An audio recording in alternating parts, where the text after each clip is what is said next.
We have a business owner here, kind of here in Charlotte, who reached out to us a couple weeks ago, and she's getting ready to have a medical procedure done, right?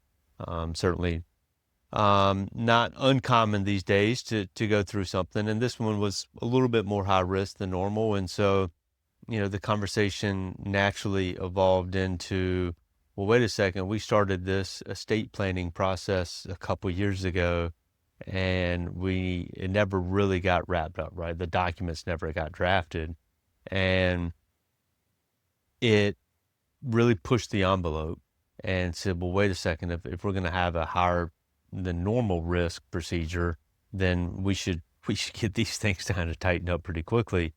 And so it was just that kind of constant reminder that we get that reviewing estate documents as a business owner are highly relevant.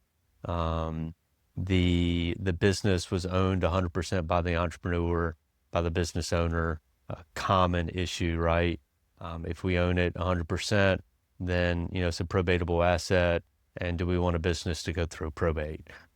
Almost always the answer to that is going to be no. The business sits in a building that the owner also owns 100%, right? It's an LLC, two separate LLCs. She happens to own both LLCs 100%. And so same thing. Do we want the business and the real estate that the business operates in to go through the probate process, which can be a long, lengthy process? And again, the answer is almost certainly no. And so in her case, the solution was obviously to set up a revocable trust, fund the revocable trust with LLCs. Both of those things were taken care of ahead of time so that we were avoiding probate. And the issue at hand is a common issue for business owners, which is we started the process 2 years ago of updating estate documents that had last been updated pre-COVID. And then life got busy. The business went through some periods of struggle. The business owner herself went through some periods of struggle. And so as a result, when those things are happening, we rush to fix what we can and what's most important. And in this instance, what was most important was the business. And therefore we end up neglecting the things that don't have to be fixed right away. In this case was the estate planning documents. And so, there are times where that certainly makes sense. There are other times where we've really got to try to stay on track.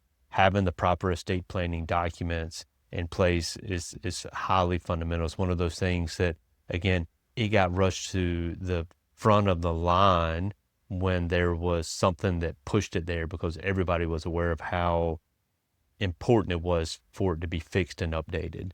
And so, as a business owner, generally speaking, updating estate documents, updating the basic estate documents is something that can be done in a 4 to 8 week period of time. And, getting into the more complex documents can certainly take more time. But as a business owner, as we get older, having those things documented, having those things in place, having the executive team around you know what to do under certain circumstances is really fundamental. It's important to the survivability of the business if things go wrong. So again, as a reminder, estate documents really and truly as a business owner, you should dust them off every 3 to 5 years, review them, make sure that you understand what's going on in them, that those around you understand what's going on in them, those around you know who's there to serve in different capacities and what the team is in place to help things and again, in the event that things don't go the way you want them to. So dust those things off every 3 to 5 years, make sure that they're right, appropriate, and the way you want them to be if things end up going a way that you don't want them to.